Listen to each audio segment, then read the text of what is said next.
I never thought my own flesh and blood would see me as nothing but a walking ATM. The words cut deeper than any knife could. From now on, Mom, the bank will send your pension straight into my account. You don't need anything. Just a corner to die in. After 40 years of nursing, changing bedpans and soothing the dying, this is what my retirement had become. I swallowed hard, said nothing. But that night, when Bradley opened our refrigerator, his scream echoed through the house. What he saw changed everything. The journey to that terrible moment began 3 years ago, when my husband Frank passed after a grueling battle with pancreatic cancer. We'd been married for 43 years. Frank had been my rock, my compass, my home. He was a kind man, a high school history teacher who believed in doing right by people. The cancer took him quickly, but not before draining much of our savings on experimental treatments not covered by insurance. I spent 4 decades as a registered nurse at Lincoln Memorial Hospital. I'd seen so much pain, helped deliver babies, held the hands of the dying, and everything in between. Nothing prepared me for the hollowness of losing Frank. Our modest ranch-style home in Springfield felt cavernous without him. My son Bradley called frequently after the funeral. He'd always been ambitious, sometimes to a fault. Unlike his father, Bradley pursued money with single-minded determination, landing an executive position at a marketing firm in Kansas City. He married Jenna, a beautiful woman with expensive taste, and they had 2 children, Amber, 15, and Zach, 13. "Mom, it doesn't make sense for you to rattle around in that big house all alone," Bradley said during one call. "Why don't you sell the place and move in with us? We've got that guest room on the main floor. The grandkids would love having you around." The offer seemed heaven-sent. I'd be near family, see my grandchildren grow up, and my teacher's pension would stretch further without mortgage payments. I sold our home, putting most of the money in a conservative investment account Frank had set up before he died. The first months with Bradley's family were pleasant. I helped cook meals, drove the kids to activities when both parents were busy, and contributed $800 monthly toward household expenses. Jenna seemed glad for the extra help, especially with her interior design business picking up. "Mom, these meatballs are amazing," Bradley would say, patting his stomach contentedly at dinner. "The kids never ate this well before you came." Little Zach would hug me when he got home from school, eagerly sharing stories about his science projects. Amber was more reserved, typical teenage attitude, but she'd still seek my advice about baking and occasionally about friend troubles. Everything changed when Bradley lost his job. The marketing firm downsized, and despite his senior position, he was let go with only 2 months severance. The atmosphere in the house shifted like seasons turning from summer to winter without the grace of fall. I first noticed small amounts missing from my purse. $20 here, $30 there. I never mentioned it, assuming I'd miscounted or forgotten some purchase. Then Jenna started suggesting I limit my time in the living room when her design clients visited. "It looks unprofessional to have family lounging around," she explained with a tight smile. Amber began rolling her eyes whenever I spoke at dinner. "Grandma, nobody cares about your old hospital stories," she snapped one evening when I mentioned a patient who'd recovered against all odds. Zach still showed affection, but only when his parents weren't watching. One Tuesday afternoon, I returned from grocery shopping to find my bedroom emptied. My photographs, clothes, even my reading chair had been relocated to the unfinished basement. "It's just temporary, Mom," Bradley explained, not quite meeting my eyes. "Jenna needs the main floor room for her design studio. The basement is quiet, and you'll have more privacy." That night, unable to sleep on the lumpy pull-out sofa they'd set up, I went upstairs for a glass of water. On the kitchen table, I spotted glossy real estate brochures for vacation homes in Florida. Pausing in the hallway, I overheard Bradley and Jenna's hushed conversation. "Once we get control of Mom's money, we can put a down payment on the Gulf property," Bradley whispered. "How much does she have left from the house sale?" Jenna asked. "About $180,000, plus her monthly pension. It's not enough for the beachfront place, but it's a start." I stood frozen, hand pressed against my mouth to stop any sound escaping. My own son was plotting to take everything I had. The following morning, I tried reasoning with Bradley. Honey, I'm concerned about some changes around here. If the space is becoming an issue, maybe I should look into those senior apartments near downtown. Bradley's face darkened. Mom, you're getting confused again. We talked about this. Those places are expensive, and you agreed it makes more sense to stay with family. Confused? Bradley, I never agreed to. Mom, he interrupted. Maybe we should talk to Dr. Stevens about adjusting your blood pressure medication. You've been forgetting a lot lately. I hadn't been forgetting anything, and Bradley knew it. He was gaslighting me, making me question my own mind. It was a tactic I'd seen too many times, with elderly patients whose families coveted their resources. Over the next few weeks, Bradley began monitoring my mail, intercepting any bank statements or insurance communications. My cell phone mysteriously disappeared, replaced with an old flip phone that Bradley explained was easier for seniors to use. It had no internet access and a limited calling plan. My only reprieve came during morning gardening sessions. Jenna disliked dirt under her manicured nails, so tending the flower beds became my undisputed territory. That's where I met Dorothy, our 72-year-old neighbor who cultivated prize-winning dahlias. You're new around here, she called over the fence one May morning, her silver hair gleaming in the sunlight. I'm Dorothy Jackson. We bonded quickly over gardening tips and stories of our nursing careers. Dorothy had been a psychiatric nurse before retirement. One day, after observing Bradley sharply ordering me back inside, she passed me a folded note with her phone number. If you ever need to talk, she said quietly, for any reason. Meanwhile, my health began suffering. My blood pressure spiked, and I developed insomnia.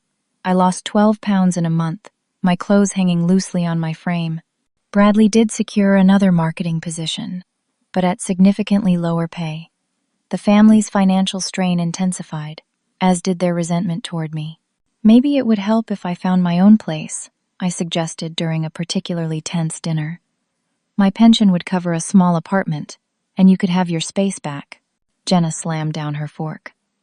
And who would cook and clean and watch the kids when we're working?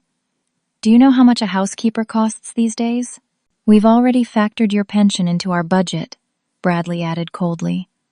The contribution helps cover the mortgage and Amber's dance classes. I sat stunned. They had factored in my pension? A retirement I'd earned through decades of night shifts, holiday work, and lifting patients 3 times my size? My money was paying for their mortgage and Amber's expensive dance lessons while I slept in an unheated basement? The situation reached its breaking point on a rainy Thursday evening. Bradley called a family meeting in the dining room. Amber and Zach sat nervously at the table while Jenna poured herself a generous glass of wine. Things have been tight financially, Bradley began, and we need to make some changes. Mom, your pension checks will now be deposited directly into our household account. I've already contacted the bank to arrange the transfer. That's my money, Bradley, I protested, voice shakier than I intended.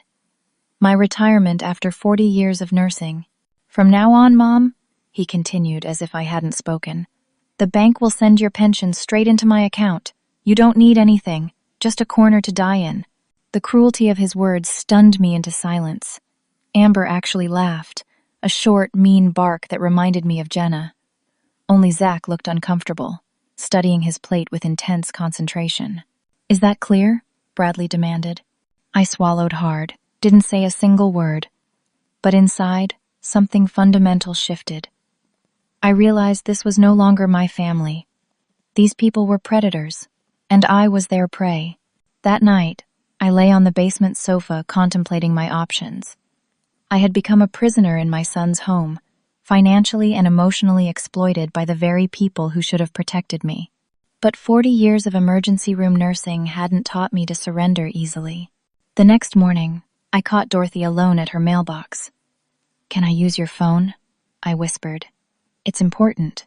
Within minutes, I was speaking with Shirley Benson, my former nursing supervisor and closest friend. I explained my situation in hurried tones, aware that Bradley might notice my absence any moment. Gayle, This is elder abuse, plain and simple, Shirley said, her voice tight with anger. I'm calling Martha Williams. She's an elder law attorney who volunteers at the hospital. Stay strong, and we'll get you out. 2 days later, during a supervised grocery trip with Jenna, I managed to slip away to speak with Thomas Hernandez, the bank manager. Mrs. Marshall, your son has no legal right to redirect your pension without your consent, Thomas explained gently. And he certainly can't do it without a power of attorney. He mentioned having paperwork I'd signed, I said. Thomas frowned, turning to his computer. There is a request form with your signature, but honestly, it doesn't match the signature on your account documents. My stomach dropped. Bradley was forging my signature on financial documents. The situation was worse than I'd imagined. That evening, I began documenting everything. Each instance of financial exploitation, each demeaning comment, each restriction on my movements. I hid the notebook inside the lining of my winter coat, knowing no one would touch it during summer. Zach became an unexpected ally. Finding me alone in the kitchen one afternoon, he whispered, "Grandma, are you okay? I heard Dad talking about your money." His concerned blue eyes so resembled Frank's that tears sprang to mine. "I'm managing, sweetheart. Thank you for asking." From that day forward, Zach created small opportunities for me. He'd ask for help with homework when his parents were occupied, allowing me to use his computer. During these precious minutes, I researched resources for elder abuse victims and local senior housing options. "Dad put cameras in the living room and hallway," Zach warned me one day. "He told Mom it's for your safety in case you fall, but..." The implications were chilling. My movements were now being monitored electronically. I was essentially under house arrest. The following week, Bradley installed a new lock on the basement door. "For your protection, Mom," he claimed with a smile that didn't reach his eyes. My worst fears were confirmed when I discovered my Social Security card and birth certificate missing from my emergency document folder. Later that week, I overheard Jenna on the phone. "Yes, we're proceeding with the reverse mortgage on her property." "No, she won't be a problem." "My property?" My house had been sold years ago. Then it hit me. They were somehow claiming my old house was still in my name, taking out loans against a property I no longer owned. The web of financial deception was growing more complex. When Bradley walked into the kitchen, I confronted him directly. "What reverse mortgage are you and Jenna arranging?" His face reddened before composing into a practiced smile. "Mom, you're confused again. There's no mortgage." I heard Jenna talking about it. "Are you committing fraud in my name?" Bradley's facade cracked. "Look, I needed to use your good credit for the new car. The business is growing, and appearances matter. It's benefiting all of us." "All of us?" "I sleep in a basement and can't access my own money." His expression hardened. "You should be grateful we took you in. Do you know how many elderly people are abandoned in nursing homes? You have family who cares about you. Cares about my pension and credit score, you mean." That night, Bradley came to my basement room, facial features twisted with rage. "From now on, you don't speak unless spoken to. One more word about finances, and you'll see how much worse things can get." I remained silent, eyes downcast until he left. But inside, my resolve strengthened. The nurse who'd faced down abusive patients, demanding doctors, and hospital administrators wouldn't be defeated by her own son. Bradley had made a critical mistake. He'd threatened me openly, giving me nothing left to lose. That night, I waited until the house fell silent. Using the emergency key Zach had slipped me, I crept upstairs to the refrigerator. Working quickly and silently, I set my plan in motion. When Bradley opened that refrigerator door tomorrow, everything would change. Morning came with the usual household chaos. Bradley barking orders, Jenna complaining about her schedule, teenagers grumbling about breakfast options. "Mom, where are my clean shirts?" Bradley shouted down the basement stairs. "In your closet, top shelf," I called back, my voice deliberately frail. The frailty wasn't entirely an act. After weeks of minimal food and constant stress, I had lost nearly 20 pounds. My hands trembled slightly, and dark circles shadowed my eyes. In some ways, my deteriorating health worked to my advantage. The weaker I appeared, the less of a threat they perceived. That afternoon, Jenna drove me to a doctor's appointment. Dr. Harrison had been my physician for 15 years, but this was the first time Jenna had insisted on accompanying me into the examination room. Gayle has been very confused lately, Jenna informed him before I could speak. Forgetful, making up stories. We're concerned about early dementia. Dr. Harrison looked at me over his glasses. Gayle, is that true? With Jenna watching closely, I merely shrugged, playing the confused elderly woman they wanted to see. I've been having trouble sleeping, I admitted truthfully. She needs something to calm her down, Jenna interjected. Maybe something for anxiety? She gets quite agitated. Dr. Harrison frowned but wrote a prescription for mild sleeping pills. As he handed it to Jenna rather than me, I saw a flicker of doubt cross his face. Gayle, I'd like to see you again next week, he said. And perhaps we should run some cognitive tests. Jenna's smile tightened. We're very busy next week with Amber's dance recital. I'll call to reschedule. I knew she never would. That evening, I managed to slip away to Dorothy's house while Jenna was driving the children to their activities. I had less than 30 minutes. I contacted Adult Protective Services, Dorothy told me, ushering me quickly into her kitchen. The caseworker's name is Lisa Thompson.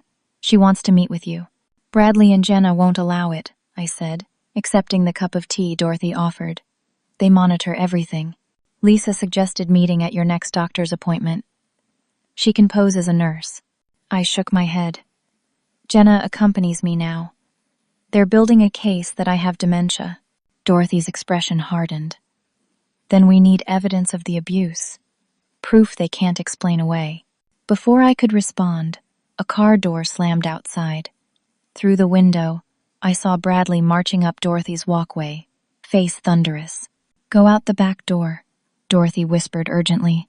Take this. She pressed a small flip phone into my hand. It's prepaid. Hide it well.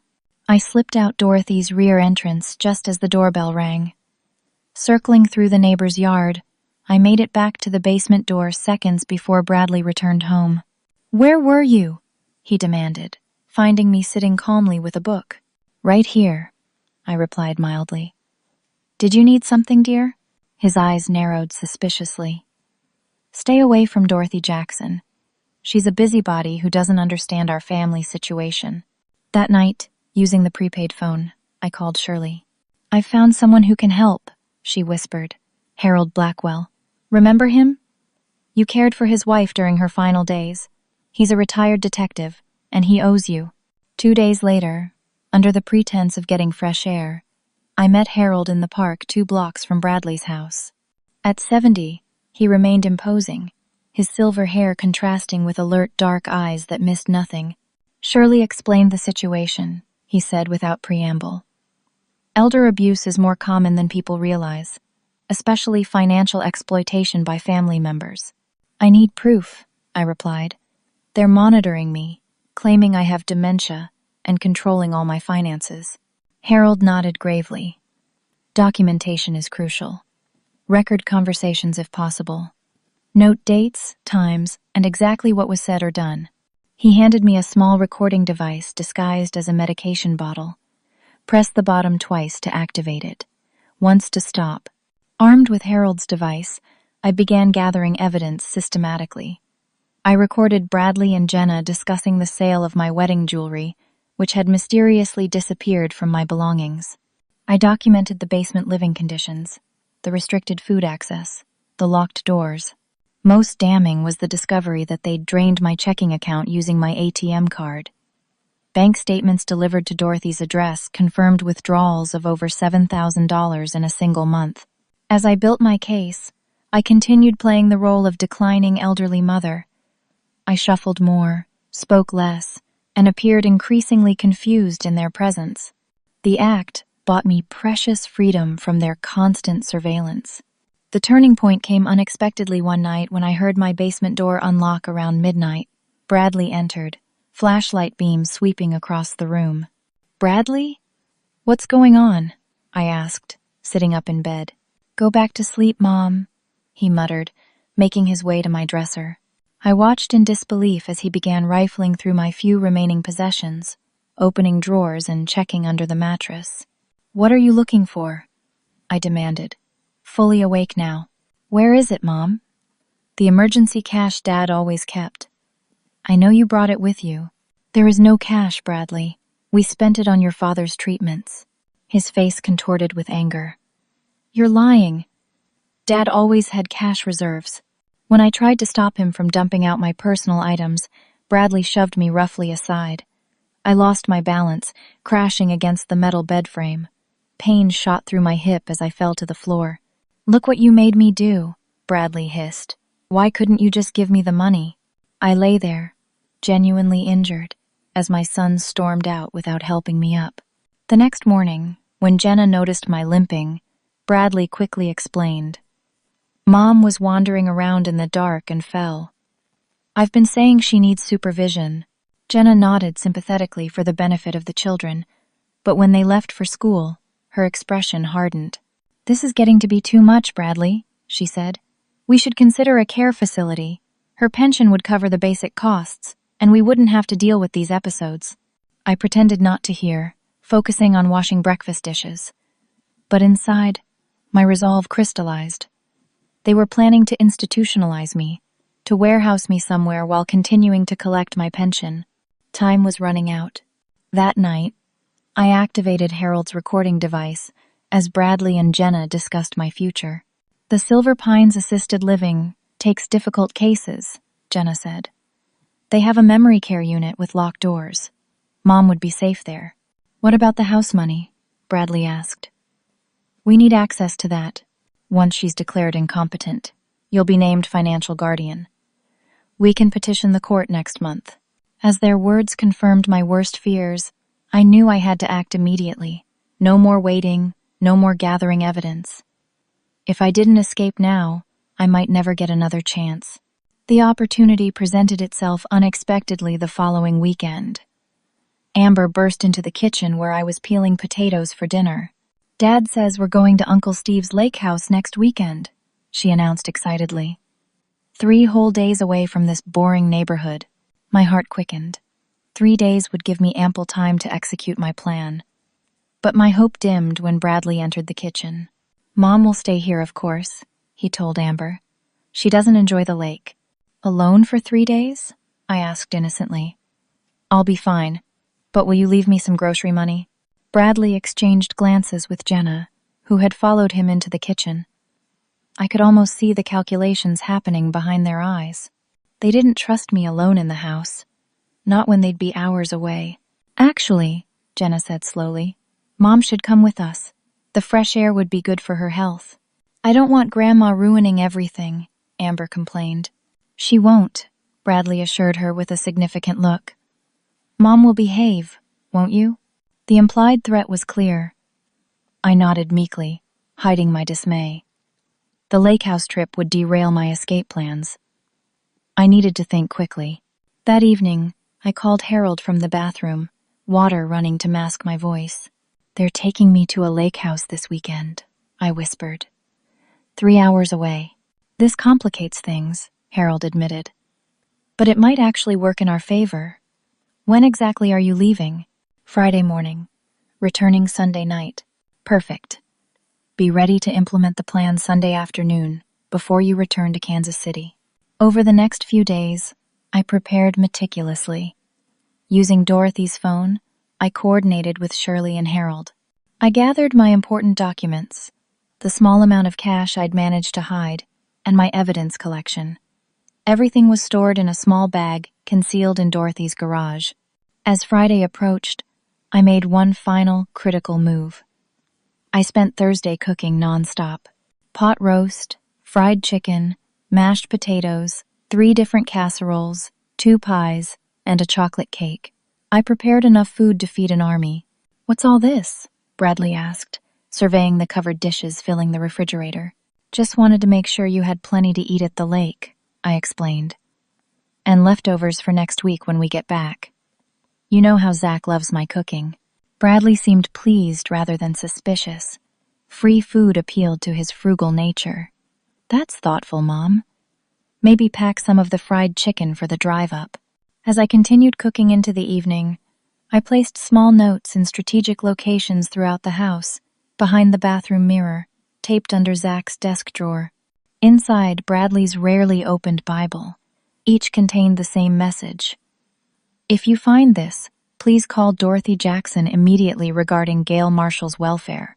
My most important document was a detailed letter explaining the financial and emotional abuse, with contact information for Harold, Shirley, and the bank manager who had identified Bradley's forgery. I made 3 copies, hiding one in Dorothy's house, one in Shirley's possession, and one securely taped beneath the kitchen sink. Friday morning arrived with chaotic packing and last-minute preparations. I played my role perfectly, moving slowly, appearing confused about which medications to bring, needing repeated instructions about the weekend plans. Just stay out of the way at the lake house, Jenna instructed as we loaded the car. Steve and Laura don't know about your episodes. The drive to the lake was tense. Amber complained constantly about sharing the back seat with me instead of stretching out with her devices. Zach sat silently, occasionally shooting me concerned glances. Bradley drove aggressively, cutting off other drivers and cursing at traffic delays. Uncle Steve's lake house proved to be a lavish 2-story cabin with a private dock. Steve, Bradley's college roommate rather than actual relation, greeted us warmly until he spotted me emerging from the car. "You didn't mention your mother was joining us," he said, smile faltering. "Last-minute change," Bradley explained tersely. "Mom, you'll be staying in the small room off the kitchen." The small room was clearly intended for storage, with no windows and barely space for the folding cot they set up. But I expressed only gratitude, maintaining my docile facade. Saturday passed in tedious hours of pretending interest in lake activities while being excluded from most conversations. I volunteered to prepare meals, giving me legitimate reasons to stay in the kitchen near the phone. But Bradley had anticipated this, keeping the cordless handset with him at all times. Sunday morning, I complained of dizziness and asked to rest in my small room. Once alone, I activated Harold's recording device one final time, capturing Bradley and Jenna's conversation about having me declared incompetent. By early afternoon, tension filled my body as the critical moment approached. Bradley announced we would leave by 4 o'clock to avoid traffic. At 3:15, I clutched my stomach and moaned loudly enough for Laura to hear from the living room. "Gayle, are you all right?" she called, approaching my room. "Just not feeling well," I gasped, doubling over convincingly. My medication might have forgotten. Laura immediately called for Bradley, who came running with Jenna close behind.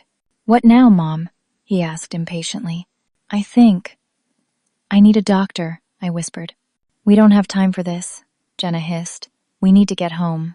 "She looks really ill," Laura protested. "Maybe we should call someone." As they debated, I let out another pitiful moan and collapsed backward onto the cot, eyes rolling. The performance worked better than I'd hoped. Despite Jenna's objections, Steve insisted on driving me to the local urgent care clinic. Bradley had no choice but to agree, without appearing monstrous to his friends. "We'll follow in our car," Bradley decided, shooting me a suspicious look. "Amber and Zach can ride with Steve." At the small rural clinic, I waited until the nurse led me to a private examination room before dropping the act entirely. "My name is Gayle Marshall," I told her firmly. "I am being financially and emotionally abused by my son and daughter-in-law. I need to speak with a social worker immediately." The nurse's eyes widened, but to her credit, she didn't dismiss me. "Let me get Dr. Winters." Dr. Winters, a woman in her 50s with kind eyes and a no-nonsense manner, listened carefully to my abbreviated explanation. "Your son and his wife are in the waiting room," she confirmed. "I'll have security ensure they stay there while we sort this out." Within 30 minutes, I was speaking with a county social worker by phone, while Dr. Winters documented the bruising on my hip from Bradley's shove. "Mrs. Marshall, based on what you've told me, I'm issuing an emergency protective order," the social worker explained. You will not be returning with your son today. We're arranging temporary accommodation until we can coordinate with authorities in Kansas City." When Bradley was informed I would not be released to his care, his mask of concern shattered. "This is ridiculous. She's my mother. She has dementia and makes up stories." "Mr. Marshall," Dr. Winters said calmly, "your mother shows no signs of cognitive impairment. However, she does have significant bruising consistent with her account of being pushed. I've filed a mandatory report of suspected elder abuse." As security escorted a fuming Bradley and Jenna from the clinic, I felt an overwhelming wave of relief. For the first time in months, I was safe. My elaborate dinner preparations, the refrigerator stuffed with food, had been a diversion. The real plan had always been to escape before returning to Bradley's house. That night, as I settled into the simple but clean guest room of a local clergy member who worked with the county's elder services, I called Dorothy. "It worked," I told her, voice breaking with emotion. "I'm free." "Thank God," she replied. "Harold and Shirley are already working with police in Kansas City. They executed a search warrant at Bradley's house 2 hours ago." "What did they find?" Dorothy's voice turned grim. "Everything, Gayle. Your financial documents, evidence of the forged signatures, even your hidden letter under the sink. Bradley's going to face serious consequences." As I hung up, exhaustion swept over me. The constant vigilance, the fear, the performance of frailty had taken a genuine toll. But beneath the fatigue lay something I hadn't felt in months: hope. When Bradley opened the refrigerator that night after returning from the lake house, he'd found more than the elaborate meals I'd prepared. The police had been waiting, and the evidence I'd gathered was damning. The refrigerator, once a symbol of my servitude as family cook, had become the repository of my liberation. The following weeks unfolded in a whirlwind of legal proceedings, police interviews, and difficult emotions. I returned to Kansas City under protective supervision, staying temporarily in Shirley's guest room while the investigation continued. Bradley launched an aggressive counteroffensive, telling extended family members I suffered from dementia and had fabricated the abuse allegations. My cousin Elaine called, voice tight with accusation. "How could you do this to your own son, Gayle? After everything he did, taking you in like that?" "Did Bradley tell you he was stealing my pension?" I asked calmly. "Or that he kept me locked in the basement?" "He said you're confused, imagining things, that you need help." "I have evidence, Elaine. Recordings, documented financial transactions. The police have it all." The silence that followed spoke volumes. Many family members chose to believe Bradley's version rather than confront the ugly truth of elder abuse. Bradley didn't stop at family manipulation. He threatened legal action against Dorothy for interfering in a private family matter and against the hospital for violating patient confidentiality when Shirley had connected me with Harold. Meanwhile, Adult Protective Services conducted a formal investigation led by caseworker Lisa Thompson. My recordings proved invaluable, particularly the one capturing Bradley and Jenna discussing having me declared incompetent to gain control of my assets. "Financial exploitation of elders is unfortunately common," Lisa explained during one of our meetings. "But your case involves multiple types of abuse: financial, emotional, and physical. The documentation you gathered will be crucial in court." Harold used his law enforcement connections to expedite the investigation. The police search of Bradley's home had uncovered not only my hidden letters, but financial records showing systematic theft of my resources. When Zach learned of the police involvement, he broke ranks with his family, confirming my treatment to investigators. "They made Grandma sleep in the basement," he told Lisa Thompson, "and Dad took her bank cards. I heard them talking about putting her in a home so they could sell her house." Zach's testimony, coming from within the household, carried significant weight. Amber, by contrast, maintained her parents' innocence, claiming I had manipulated her brother into lying. The story eventually caught media attention, initially as a small item in the local newspaper. "Retired nurse alleges abuse by son's family." The human interest angle of a healthcare professional becoming a victim resonated with readers, and larger outlets picked up the story. Bradley refused to comment to reporters, But Jenna gave an ill-advised interview claiming I had mental health issues and had become a burden on the family. Her cold demeanor on camera only reinforced public sympathy for my situation. As the investigation deepened, more disturbing information emerged.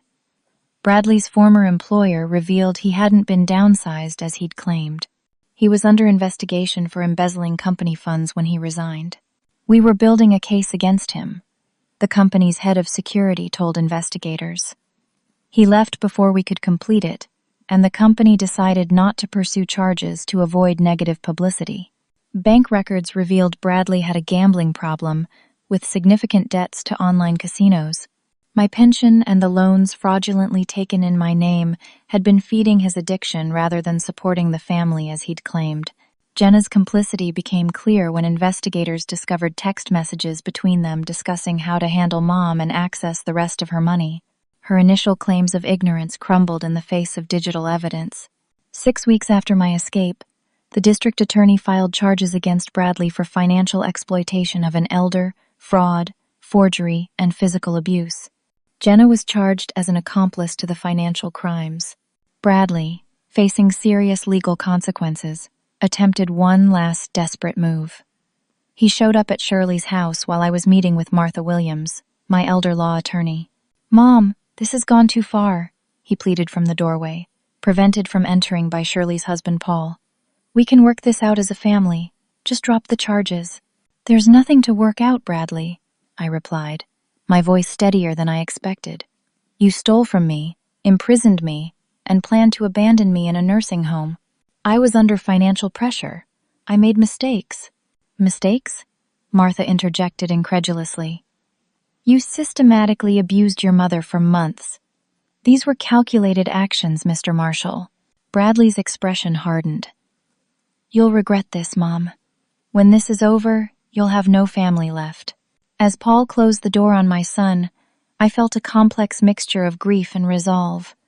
The little boy I'd raised, whose scraped knees I'd bandaged and whose nightmares I'd soothed, was gone. In his place stood a man I no longer recognized or wanted in my life. That evening, alone in Shirley's guest room, I allowed myself to cry for the first time since escaping. I wept for the family I had lost, for the betrayal that could never be undone, and for the mother-son relationship that had been irreparably damaged. Yet beneath the grief lay a steely determination. I had survived 40 years of nursing with its tragedies and triumphs. I would survive this too. The next morning, I joined Dorothy for coffee at a small cafe near Shirley's house. My friend studied my face with concern. "Rough night?" she asked gently. I nodded, stirring my coffee absently. I keep wondering if I could have prevented this, if I missed signs of who Bradley was becoming. Dorothy reached across the table, covering my hand with hers. "Gayle Marshall, you stop that right now. You raised your son with love and values. His choices are his own. Frank would be so proud of how brave you've been." The mention of my late husband brought fresh tears. Frank would be heartbroken to see what Bradley's done. "Perhaps," Dorothy agreed. "But he'd be standing right beside you through this fight, just as your friends are." As we sat there, two women in their 70s supporting each other in the aftermath of family trauma, I realized something important. Family isn't always defined by blood. Sometimes it's created through friendship, loyalty, and shared understanding. Dorothy, Shirley, and Harold had become my chosen family, protecting me when my biological family had failed. The criminal case against Bradley and Jenna would take months to resolve, but I couldn't put my life on hold waiting for justice through the courts. With Martha's help, I began rebuilding. We secured a restraining order against Bradley and Jenna, recovered my identification documents, and worked to repair the financial damage they'd caused. "The good news is that your pension is secure," Martha explained. "They were never able to legally redirect it, and we can contest the fraudulent loans taken in your name." With the immediate crisis addressed, I faced a more fundamental question. Where would I live? The house I'd shared with Frank was long sold, and I had no desire to remain in Kansas City with its painful associations. "I've been thinking," Dorothy said one afternoon as we walked through a local park. "The apartment below mine is becoming available next month. It's in a seniors-only building with good security. Would you consider it? The offer felt like a lifeline. Are you sure you want me as a neighbor? I come with complications these days. Dorothy laughed. Gayle, at our age, everyone comes with complications. It's called living long enough to collect some scars. For the first time in months, I felt a genuine smile spread across my face. Then I'd be honored to be your downstairs neighbor. The legal proceedings continued in the background of my new life. Bradley accepted a plea deal, receiving probation and restitution orders, rather than jail time. Jenna filed for divorce immediately afterward, attempting to distance herself from the consequences of actions she had fully supported. Most painfully, I had to accept limited contact with my grandchildren. Amber wanted nothing to do with me, having fully embraced her parents' narrative of my betrayal. Zach, however, began sending carefully worded emails, maintaining our connection despite the family fracture. "Mom doesn't know I'm writing to you," he confessed in one message. "But I miss you, Grandma, and I know you were telling the truth." Those simple words healed something deep inside me. Not everything was lost. Seeds of truth and integrity had taken root in at least one member of the next generation. As the chaos gradually settled, I stood in the empty apartment below Dorothy's, measuring windows for curtains. Sunlight streamed across the hardwood floors, illuminating the space that would become my new home. It was smaller than the house I'd shared with Frank, but it was mine. No basement, no locks, no cameras monitoring my movements. "What do you think?" Dorothy asked from the doorway. "Will it work?" I turned slowly, taking in the cozy living room, the small but functional kitchen, the bedroom with space for my reading chair. "It's perfect," I replied honestly. "A fresh start." Dorothy smiled. "Welcome home, neighbor." 6 months later, I stood in my kitchen arranging finger sandwiches on Frank's old serving platter. The apartment had transformed from an empty space into a true home, filled with photographs, books, and treasured belongings recovered from Bradley's house. The legal saga had finally concluded. Bradley received 5 years probation, mandatory counseling for gambling addiction, and a restitution order to repay over $60,000 he had stolen from me. Jenna, divorced and remarried within months, moved to Colorado with Amber, effectively removing herself from the aftermath. The door buzzer sounded, interrupting my thoughts. Dorothy entered carrying a bouquet of fresh dahlias. "These will brighten the table," she announced, heading for the kitchen. "What can I help with?" "Everything's under control," I assured her, just waiting for the other guests. Today's gathering represented a milestone. For the first time since escaping Bradley's house, I was hosting a dinner party for the people who had helped me regain my freedom and dignity. Dorothy, Shirley, and her husband Paul, Harold, Martha Williams, and even Lisa Thompson from Adult Protective Services had accepted my invitation. The doorbell rang again. Harold arrived with a bottle of sparkling cider, followed closely by Shirley and Paul. "Your place looks wonderful, Gayle," Shirley exclaimed, embracing me warmly.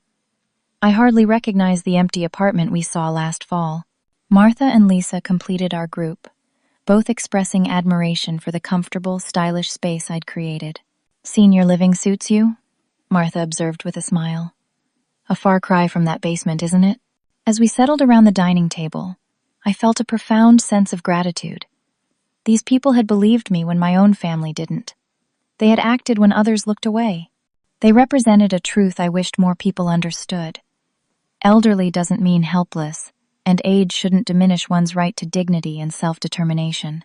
"Before we eat," I said, raising my glass, "I want to thank each of you. 6 months ago, I was trapped in a nightmare. Today, I'm free, independent, and happier than I've been since losing Frank. You all made that possible." Dorothy squeezed my hand. "You rescued yourself, Gayle. We just provided some tools." "Sometimes tools make all the difference," Harold commented, his detective's eyes twinkling. "Speaking of which, did I ever get my recording device back?" Laughter rippled around the table, easing the emotional moment. The meal was a celebration of not just survival, but revival. We shared stories, none more meaningful than the saga of the refrigerator that had played such a pivotal role in my escape. When Bradley opened that refrigerator the night after the lake house and found the police instead of your cooking, it must have been quite a shock, Paul chuckled. I like to think of it as poetic justice, I replied. He saw me as nothing but a source of food and money. The empty refrigerator symbolized my refusal to fulfill either role anymore. After dessert, as coffee was served in the living room, Lisa shared a professional observation. Your case has actually changed how we approach elder abuse investigations, she explained. The documentation you gathered, especially the recordings, provided a template for evidence collection. We're now recommending similar approaches for other victims. I never thought my nursing career would prepare me for being a victim, I admitted. But the organizational skills, the ability to stay calm in crisis, even understanding the system enough to navigate it, all helped me survive. And now you're helping others, Martha added. The senior rights workshop you led at the community center last week was packed. It was true. In recent months, I'd found new purpose advocating for elderly individuals facing abuse or exploitation. My story resonated with others, and my professional background gave me credibility when speaking to community groups or counseling seniors in crisis. 3 times weekly, I volunteered at a free clinic, using my nursing skills to serve those without healthcare access. The work connected me to a community of caregivers and patients who valued my experience rather than seeing me as a burden. As our gathering drew to a close, Harold raised a final toast. To Gayle Marshall, who reminds us that courage doesn't diminish with age. Later, after my guests departed, I stood alone in my kitchen. Opening my refrigerator, I smiled at the sight of leftover sandwiches, half a chocolate cake, and containers of salad. Unlike the refrigerator in Bradley's house, which I had stocked for others' benefit, this one contained food I had chosen, that I would enjoy at my own pace, on my own schedule. The refrigerator had become a powerful symbol in my mind. In Bradley's house, it represented my servitude, stocked with food I prepared, but often wasn't allowed to eat freely. Now, it symbolized my independence, filled according to my preferences, accessible whenever I wished. My kitchen phone rang, interrupting my reflections. Zach's voice came through, slightly nervous but determined. Grandma, is it still okay if I visit Saturday? Dad doesn't know I'm coming. Of course, sweetheart. I'm looking forward to it. My heart warmed at the connection maintained despite everything. I've been thinking about what happened, he continued hesitantly. About what Dad did to you. That's a heavy burden for you to carry, I said gently. None of it was your fault. I know, but I want to understand why. How someone could treat their own mother that way. Such a profound question from a 14-year-old.